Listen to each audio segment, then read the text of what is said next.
Hello everybody.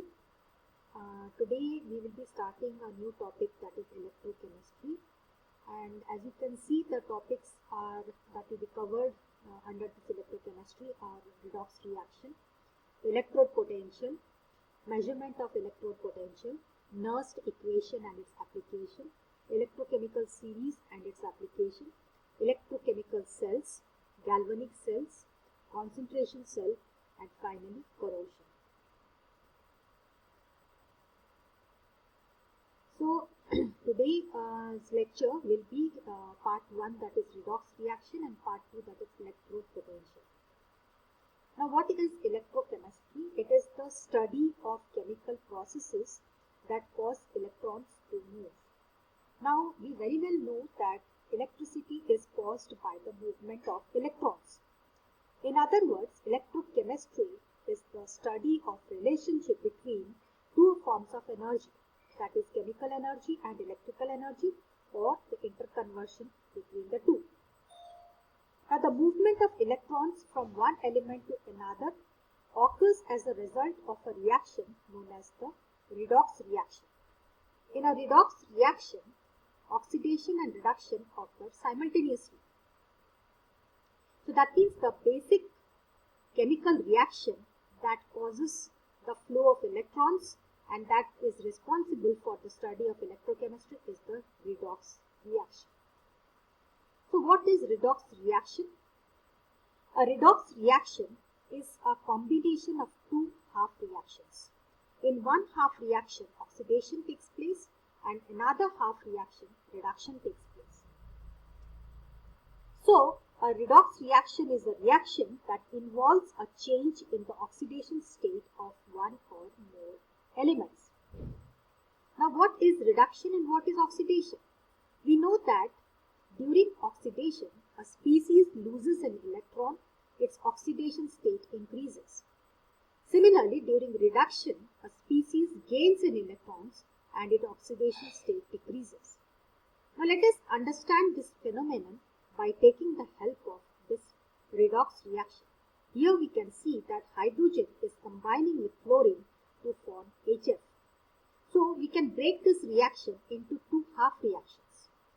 So in this half reaction, oxidation is taking place, that means hydrogen has lost 2 electrons to form twice H+.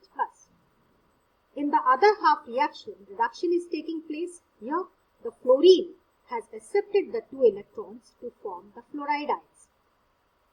So that means hydrogen is getting oxidized here. In other words, hydrogen is a reducing agent that is initiating the process of oxidation. Similarly, the fluorine is getting reduced here.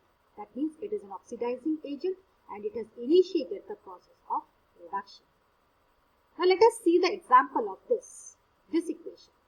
Here we can see that the ferric ions has combined with vanadium 2+ ions to form ferrous ions plus vanadium plus 3 ions. So which species is getting oxidized and which is getting reduced? So in this overall reaction can be broken down into two half reactions, where in one half reaction the ferric ions gets converted to the ferrous ions and the vanadium plus 2 is getting converted to vanadium plus 3 in the other half reaction. So let us consider the half reaction Fe plus 3 getting converted to Fe plus 2. So Fe plus 3 has gained 1 electron to form Fe plus 2. So that means the ferric ions has got reduced. That means this acts as an oxidizing agent. Now let us consider the other half reaction, vanadium plus 2 getting converted to vanadium plus 3. So vanadium plus 2 has lost 1 electron to give a vanadium plus 3. So that means this has got oxidized and that means it is acting as a reducing agent. So let us come to the concept regarding electrode potential. So what is an electrode? It's basically a metal. Any metal means they are good conductors of electricity. So a metal dipped in the solution of its own salt, that is nothing but an electrode. So the specific arrangement, a very simple arrangement in which the metal is dipped in its own salt solution, that particular arrangement is called as the electrode. Examples are zinc dipped in zinc sulfate solution or copper dipped in copper sulfate solution. So in place of zinc sulfate, we can take any salt solution of zinc like zinc nitrate.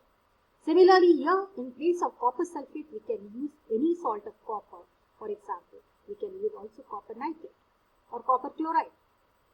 So the metal in such arrangement gets either oxidized or reduced. So that means that the metals, they have an inherent tendency to get oxidized or reduced when they are placed in such arrangement.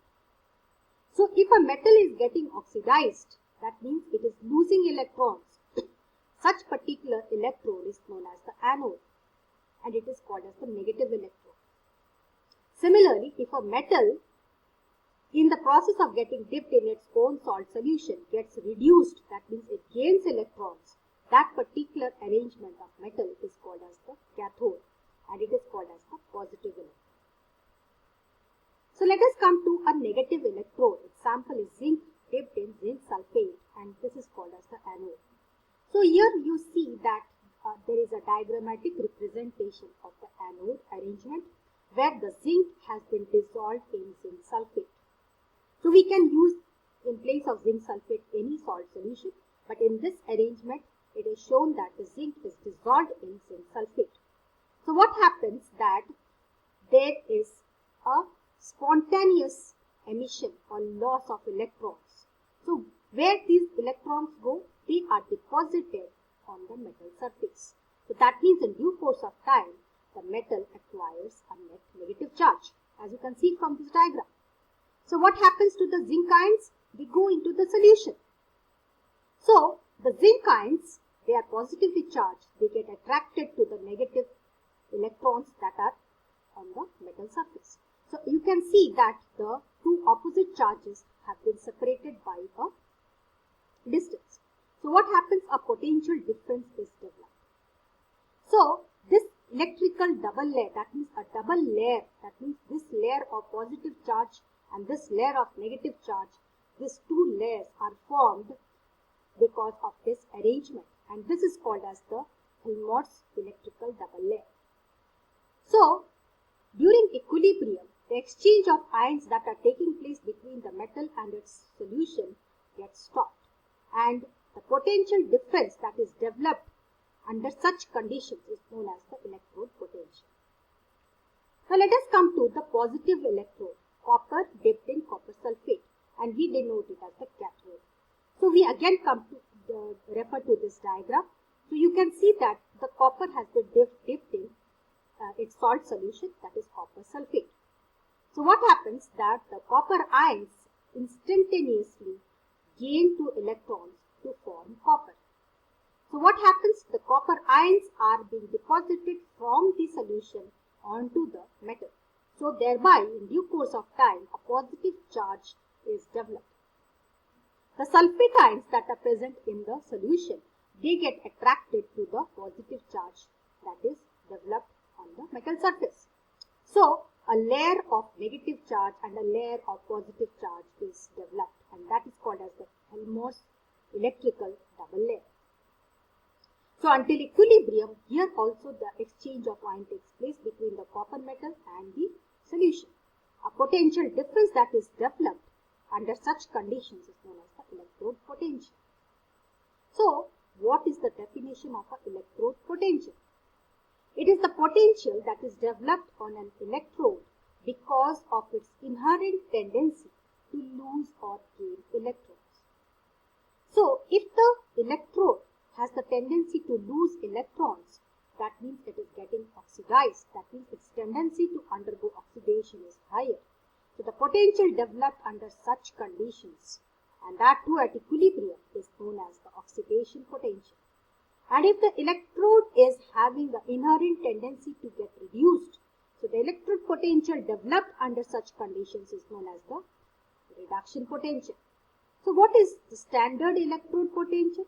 Now if the metal is in contact with a solution of its own salt, that is the electrode arrangement, if the concentration of the solution is maintained at 1 molar, temperature is maintained at 25 degrees centigrade and pressure is maintained at 1 atmosphere, the potential developed as a result of its tendency for oxidation or reduction is known as the standard electrode potential. So what are the factors that affect the electrode potential? So first, most important factor is the temperature, second is the nature of the electrode, and third is the concentration of aqueous solution. So this is the end of today's lecture. Hope you have liked it, and if you have any doubts, please refer to the classwork and please write your comments on the classwork in Google Classroom. Thank you.